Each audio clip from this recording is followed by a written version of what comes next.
అందరికీ నమస్కారం. మహావిష్ణు స్వయంభు ఆ తిరుమల కొండలపై వెంకటేశ్వర స్వామి రూపంలో వెలిసి పాపాలను కడిగేవాడు వెంకటేశ్వర స్వామి, అట్లాగే మనం ఏ కోరిక కోరినా నెరవేర్చేవాడు వెంకటేశ్వర స్వామి అని ప్రతి హిందువు నమ్ముతారు. తిరుమల తిరుపతి దేవస్థానం ప్రపంచంలోనే అత్యధిక సంఖ్యలో భక్తులు రావడం జరుగుతుంది. ప్రతిరోజు 30,000 నుండి 40,000 మంది భక్తులు దర్శించుకుంటారు. అట్లాగే అత్యధిక ధనిక దేవాలయం ఏదైనా ఉంది అంటే అది తిరుమల తిరుపతి దేవస్థానం. అలాంటి తిరుమల తిరుపతి దేవస్థానాన్ని దర్శించుకోవడానికి, వెంకటేశ్వర స్వామిని చూడ్డానికని చెప్పి నెలల తరబడి వెయిట్ చేసి మరీ దర్శనం కోసం వస్తారు భక్తులు. తర్వాత లైన్లో గంటల కొద్ది క్యూ లైన్లో వెయిట్ చేసి ఆ తిరుపతి లడ్డూ కోసం, ప్రసాదం కోసం అని చెప్పి వెయిట్ చేసి ఇంటికి తీసుకెళ్లి దాన్ని పూజ చేసి, ఎంతో నిష్టగా పూజ చేసి అందరికీ పంచి పెడతారు.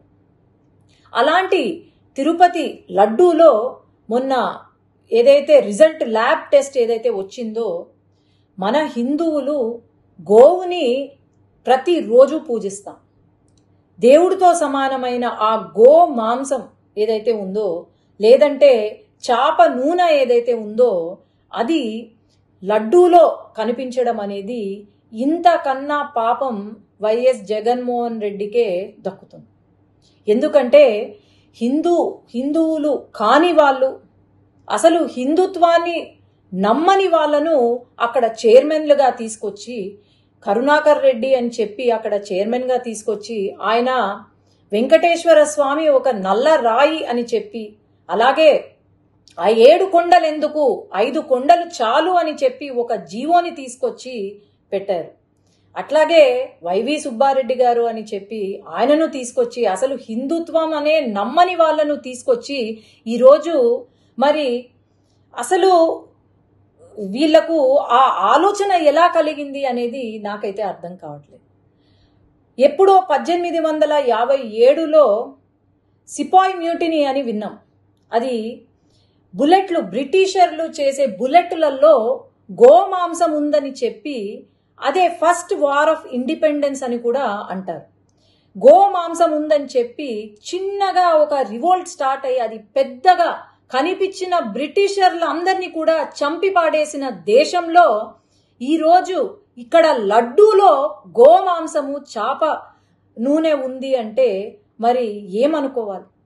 మనము ఈ గత 5 సంవత్సరాల కాలంలో మనం గమనిస్తే అసలు గుడులకు వాల్యూ ఇవ్వని ఆ ప్రభుత్వం, వైఎస్ఆర్సీపీ ప్రభుత్వం ఏదైతే ఉందో, నేను చెప్తూనే వచ్చాను. శ్రీశైలంలో కూడా శ్రీశైలం లడ్డూలో చికెన్ ఎముక కనిపించింది అంటే ఆ రోజు ఎటువంటి యాక్షన్ తీసుకోలేదు. అసలు దేవాలయాలు ఎందుకున్నాయి, లేదంటే మన దేవుళ్ళు ఎందుకున్నారు ఇంకా అని అనిపిస్తుంది. తప్పకుండా ఖచ్చితంగా అయితే ఎవరైతే దీనికి బాధ్యులో వాళ్ళను ఉరి తీసినా ఎక్కడ తక్కువ కాదు, కానీ వీళ్లకు కఠినమైన శిక్ష విధించాలి, ఖచ్చితంగా విధిస్తారు అని నేను అనుకుంటున్నాను. సీఎం గారు వెంటనే, మన గవర్నమెంట్ ఫామ్ అయిన వెంటనే తిరుపతి లడ్డు నాణ్యత కోసం, అది చాలా చిన్న విషయం కావచ్చు కానీ తిరుపతి లడ్డు నాణ్యత ఎలా ఉంది అని చెప్పి ల్యాబ్ రిపోర్ట్కి పంపించారు అంటే ఇంతకన్నా మంచి ముఖ్యమంత్రి, మంచి పాలన ఎక్కడైనా ఉంటుందా అని నేను భావిస్తున్నాను. ఇక్కడ మటుకు ఈ హిందూ మనోభావాలు దెబ్బతీసేలాగా ఇలాంటి సిచ్యువేషన్ మనకు ప్రపంచం మొత్తము ఈ దుర్ఘటనను గమనిస్తూనే ఉంది. మహావిష్ణు స్వయంభు ఆ తిరుమల కొండలపై వెంకటేశ్వర స్వామి రూపంలో వెలిసి పాపాలను కడిగేవాడు వెంకటేశ్వర స్వామి, అట్లాగే మనం ఏ కోరిక కోరినా నెరవేర్చేవాడు వెంకటేశ్వర స్వామి అని ప్రతి హిందువు నమ్ముతారు. తిరుమల తిరుపతి దేవస్థానం ప్రపంచంలోనే అత్యధిక సంఖ్యలో భక్తులు రావడం జరుగుతుంది. ప్రతిరోజు 30,000 నుండి 40,000 మంది భక్తులు దర్శించుకుంటారు. అట్లాగే అత్యధిక ధనిక దేవాలయం ఏదైనా ఉంది అంటే అది తిరుమల తిరుపతి దేవస్థానం. అలాంటి తిరుమల తిరుపతి దేవస్థానాన్ని దర్శించుకోవడానికి, వెంకటేశ్వర స్వామిని చూడ్డానికని చెప్పి నెలల తరబడి వెయిట్ చేసి మరీ దర్శనం కోసం వస్తారు భక్తులు.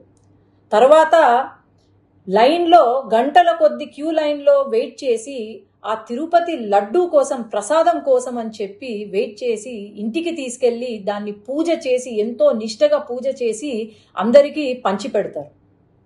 అలాంటి తిరుపతి లడ్డూలో మొన్న ఏదైతే రిజల్ట్ ల్యాబ్ టెస్ట్ ఏదైతే వచ్చిందో, మన హిందువులు గోవుని ప్రతిరోజు పూజిస్తాం.